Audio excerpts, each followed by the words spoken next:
Hello les amis de la boîte à Z. Allez, petit unboxing sur cette petite référence qui était au catalogue 2017-2018. Donc c'est la référence 81 451. Alors c'est un train de travaux publics. Et dedans vous avez une superbe BR 233 qui est vraiment une très très belle loco.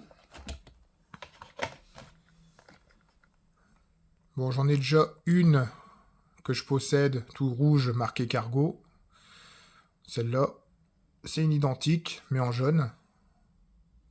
Mais je la trouve nettement plus jolie. Donc, comme à son habitude, chez Marklin, vous avez à l'intérieur... Alors, ah oui, ça, je vous expliquerai après pourquoi il y avait ça. Vous avez la petite notice dessus. Donc, sur la BR 233, hein, je ne me suis pas trompé, c'est bien ça.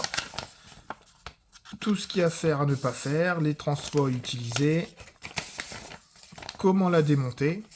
Bon, par contre, c'est vrai que le démontage est un peu fastidieux et je vous déconseille de l'enlever par ici par l'attache. Le mieux, c'est d'écarter et de mettre un petit tournevis tout fin, de faire levier, elle partira tout seul. Parce qu'à la longue, si vous démontez par là, en fait, vous cassez le crochet. Ça, c'est juste quelque chose, une expérience que j'ai eue il y a bien longtemps. Alors, donc voilà, elle se démonte comme ça. La coque est en plastique. Donc c'est une vieille référence. Même si la boîte elle est blanche, ça reste un moteur à charbon. C'est pas un moteur rotor sans fer. Donc voilà, qu'est-ce qu'il faut faire? Enfin, au bout de 20 heures, faire un petit nettoyage, comme est indiqué. Ou graisser. Et voilà, et là, c'est le fameux moteur que je vous disais, moteur 5 pôles. La référence des petits charbons à changer le jour que ça tombe en panne. Et après, bah, le nettoyage avec la machine Trix. Après, vous pouvez le faire aussi si vous ne l'avez pas manuellement. Hein. Ça marche aussi bien. Et ici, la vue éclatée de la machine. Avec toutes les références. Si le jour, vous perdez une pièce, c'est bien utile. Alors, les petits sachets en fait qu'il y avait dedans, c'était pour ces petits wagons ici. En fait, quand vous l'avez, l'intérieur n'est pas rempli. Vous les avez dedans. Donc, je les ai démontés, je les ai mis, je les ai clipsés, mais ils ne s'enlèvent plus. Bon, c'est pas dérangeant. Ça fait du poids pour le wagon. D'ailleurs, il est super beau. Bon, d'habitude, je commence par la loco. Mais là, bon, bah, allez. Vous voyez la finesse.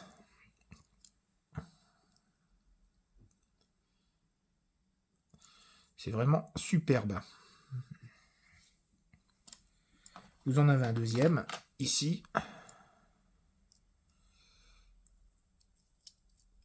Donc, c'est pas les mêmes. En fait, c'est sur les numéros de série. Les machines, elles sont complètement différentes. Je sais pas si on peut voir en zoomant. Parce que c'est tellement écrit fin. Ah, voilà ici. 321. Et là, vous avez 206. Ouais, c'est pas les mêmes. C'est pas tout à fait les mêmes.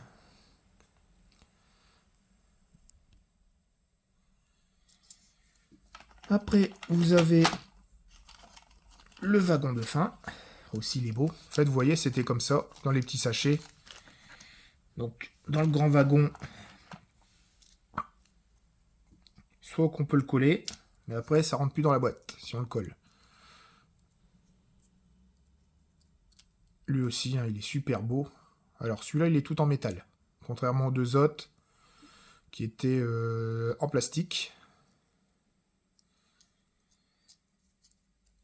Finement détaillé.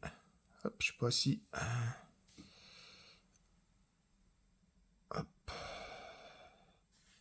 Ah, c'est pas facile de zoomer. Parce que comme c'est un zoom automatique, il zoome plutôt ce qu'il y a ici. Enfin, ce qu'il y a ici.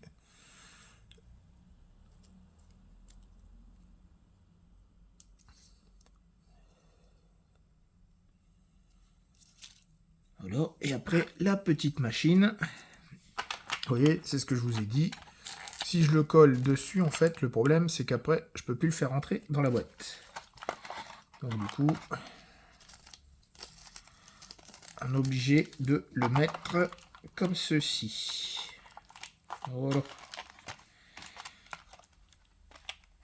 Et après, la 233 de la DB. Donc elle est tout métal, sauf la coque qui est en plastique. Donc les feux, c'est pareil. Dans un sens, c'est jaune. À l'arrière, ça sera rouge. Et si vous changez de sens, ça sera jaune, puis rouge. Donc là, elle est vraiment super belle.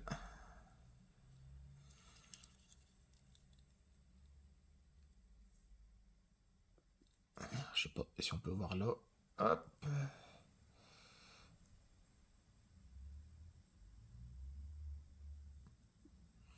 Vous voyez la finition quand même.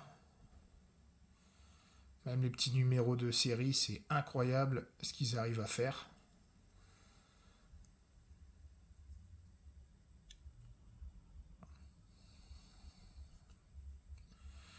Donc voilà, bah le tour de la petite machine est fini.